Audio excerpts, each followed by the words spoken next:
Hey everybody, Roy here from OtakuHoma.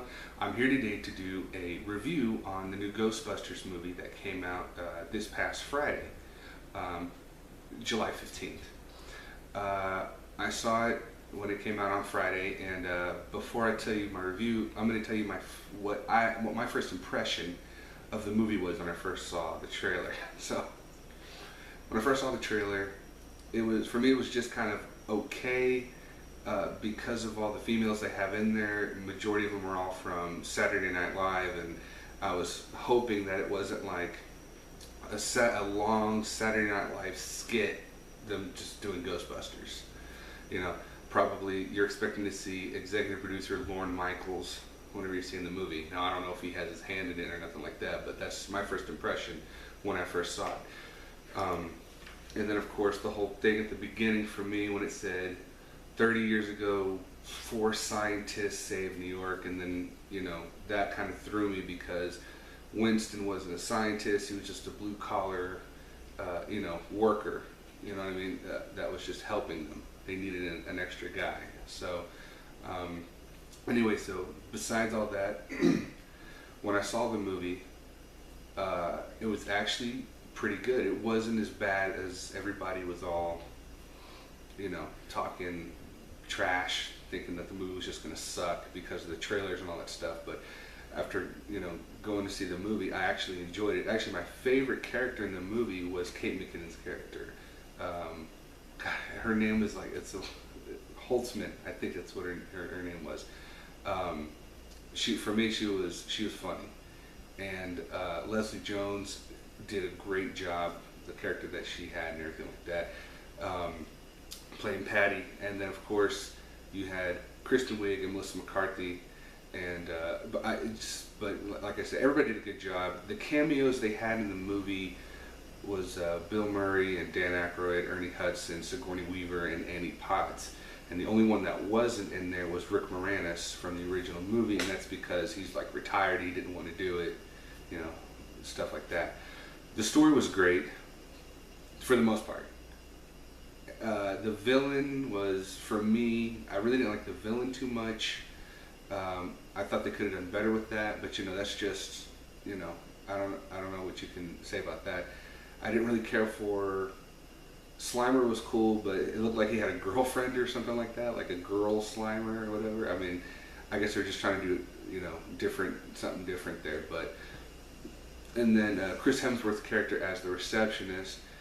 He had his moments. He was just I guess for the females, he was just eye candy because it was he didn't know what he was doing. He was kind of just this dumb, almost like a dumb jock, I guess as you would say, just a good-looking guy that just wasn't smart at all. There was moments where he was funny, and stuff like that. So, but for like I said, the most part, the movie was good. It was a lot better than I thought it was. It wasn't terrible. But will there be a sequel? I don't know. I guess it just depends on how much the movie makes, and I want the movie to do good. I mean, I think they really got something with this. I just think that they're just getting this relaunch of the franchise off the ground. But for the most part, everything played very nicely. And there are some people that I know that really love the movie. There's some people that I even asked a couple of my friends to come see it with me, and they refused to go see it because they love the original and they care less. But for me, I wanted to judge it on its own merit, and the movie does stand on its own by itself. My only thing, and this is just me personally, if they were going to do this, I think what they should have done was have the original guys, the Ghostbusters, kind of they're still there, but what happens is you can have one of them notices that there's something happening, so they try to solve the problem, but they fail miserably because they're just too old. They need to recruit some fresh blood into their service. That's for me personally what I think would have been a cool story. And then when they were auditioning, or when they're interviewing people to do the Ghostbusting thing, they could have got all the people that everybody wanted to be in the Ghostbusters, like Will Ferrell and Ben Stiller, Vince Vaughn, Owen Wilson, all those guys.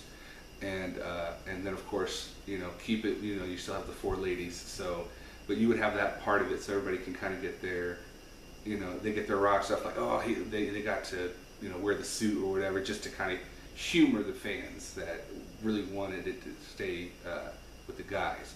But your main focus was, is the females. So for me personally, I thought that would have been kind of a great story if they would have did like that, where they acknowledged that the Ghostbusters were still the Ghostbusters from when the movie came out back then, and they need a new generation of Ghostbusters to kind of pass on the torch to them and stuff like that. That's just me personally, but the movie itself was good. Like I said, it was a lot better than I thought it was going to be. So for the most part, just check this movie out. It was very fun and entertaining. You're gonna laugh. They, for the most part, what I liked is the gadgetry that they had, the different types of gadgets they had, because it wasn't just the proton packs. They had like this one where they put on their hand and they could, like when you do like a punching motion, like it hits the ghost and stuff like that. They had some really cool gadgets. So, but anyway, all the cameos were great. I love the nod to Harold Ramis. Rest in peace, man. Egon, man, that was the dude. Him and Harold Ramis and Dan Harper wrote the Ghostbusters from the original, or the first two, I believe. So, but anyway, I like the little special nod they did to him. If you've seen the movie, you'll know what I'm talking about. And also, stay to the very end of the credits. There's a little post thing. It's like maybe a couple minutes long, and obviously it sets it up for the sequel, and you'll know what happens in there, like how it relates to the original movie. So, anyway, thank you guys for sticking around for this review of Ghostbusters, and hope you guys check it out at least. Like I said, fun, entertaining, you will laugh, and that's it. For OtakuHoma, I'm Roy. You guys take care, and I'll see you next time. Later.